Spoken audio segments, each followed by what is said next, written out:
Assalamualaikum warahmatullahi wabarakatuh. Perkenalkan, nama saya Windy Febriani dari kelas 5, jurusan S1 Manajemen dengan MPM 10, 121 dan 124. Di sini saya akan memaparkan materi tentang manajemen. Yang pertama yaitu manajemen adalah proses yang melibatkan perencanaan, perorganisasian, pengarahan, dan pengendalian sumber daya organisasi untuk mencapai tujuan yang telah ditetapkan.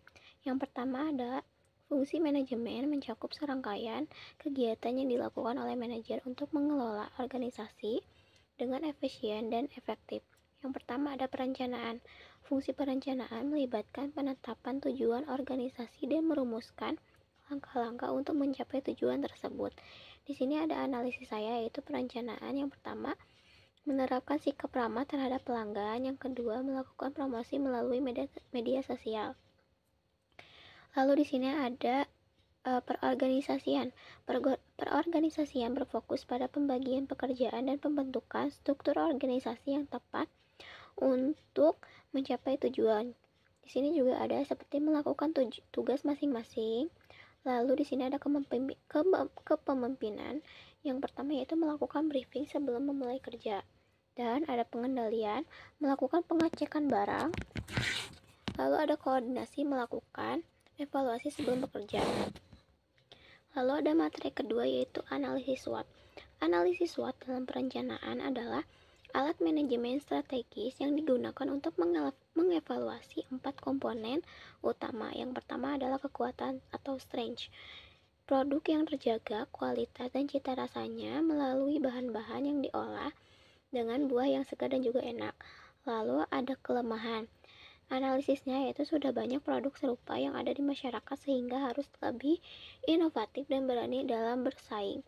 Lalu ada peluang. Yang pertama yaitu menjadi pilihan untuk menikmati salad buah melalui pemasaran online.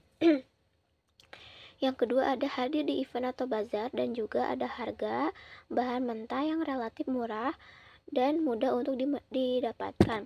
Lalu di sini ada ancaman, yaitu apabila tidak mampu menjaga kualitas dan atas rasa, dikhawatirkan pelanggan akan beralih ke yang lain.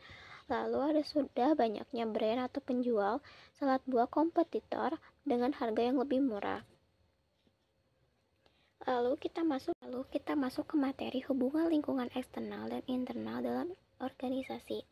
Lingkungan eksternal dan internal saling berinteraksi dan berpengaruh besar terhadap strategi dan operasional organisasi. Yang pertama yaitu lingkungan eksternal. Lingkungan yaitu faktor-faktor yang secara langsung mempengaruhi operasional, termasuk pelanggan, pesaing, dan juga pemasok. Seperti faktor ekonomi, yaitu dampaknya tidak tercapainya target penjualan. Lalu strateginya memaksimalkan kinerja dalam memasarkan produk. Terus yang kedua yaitu ada faktor politik yang dampaknya sertifikasi halal untuk menjaga kepercayaan masyarakat muslim. Strateginya yaitu memastikan setiap cabang memiliki sertifikat halal.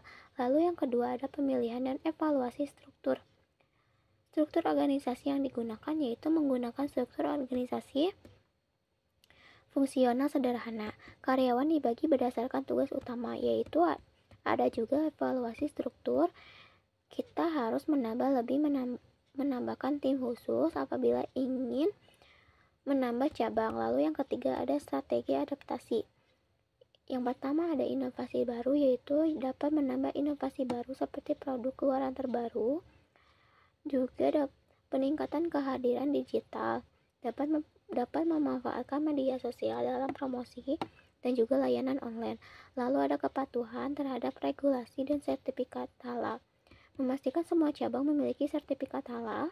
Lalu yang terakhir ada pembentukan tim atau pemasaran digital, membentuk tim khusus pemasaran online. Lalu di sini juga ada gaya kepemimpinan. Ciri-ciri pemimpin melibatkan tim dalam proses pengambilan keputusan. Di sini dalam pengalaman kerja saya, pemimpin di organisasi saya atau bisa disebut SPP. Nah, gaya kepemimpinan SPP tersebut menerapkan gaya kepemimpinan partisipatif. Dikarenakan pemimpin Setiap waktu briefing, beliau pasti melibatkan tim dalam proses pengambilan keputusan. Tetapi SPP saya juga menerapkan kepemimpinan autokratis, karena dalam beberapa waktu beliau juga sering membuat keputusan sendiri tanpa memasukkan tim. Dampaknya terhadap organisasi yaitu yang pertama adalah pemimpin mempersingkat waktu dalam pengambilan keputusan di kala darurat, tetapi juga menurunkan motivasi dan juga kedekatan antara pemimpin dan juga karyawan. Di sini juga ada pengendalian. Pengendalian adalah fungsi penting dalam manajemen yang bertujuan untuk memastikan bahwa kegiatan organisasi berlangsung sesuai rencana sehingga tujuan organisasi dapat tercapai. Fungsi ini meliputi pemantauan kinerja, perbandingan hasil aktual dengan standar yang ditetapkan, serta pengambilan tindakan korektif untuk mengatasi penyimpangan yang terjadi. Analisisnya yaitu pengalaman saya bekerja di Jogja Bojong Soang, yaitu yang pertama, proses sebelumnya pihak Jogja Bojong Soang menetapkan bahwa setiap hari Sabtu dan Minggu pada pukul 2 sore wajib melakukan briefing terlebih dahulu. Lalu yang kedua ada proses selama, yaitu kinerja karyawan menjadi lebih efektif dan juga lebih disiplin. Yang ketiga, proses sesudah, yaitu kita melakukan evaluasi. Di sini juga ada pengaruh lingkungan eksternal dan juga internal. Yang pertama, faktor eksternalnya yang pertama menghadapi kesulitan dalam pencapaian target penjualan. Lalu menghadapi kesulitan dalam mencari pelanggan untuk berminat pada brand yang menjadi tanggung jawab kita. Nah, faktor internalnya sulitnya meminta produk atau barang baru kepada pemasok. Yang kedua, lambatnya respon dari atasan mengenai permintaan untuk mengeluarkan surat penurunan diskon terhadap barang. Nah, solusinya yaitu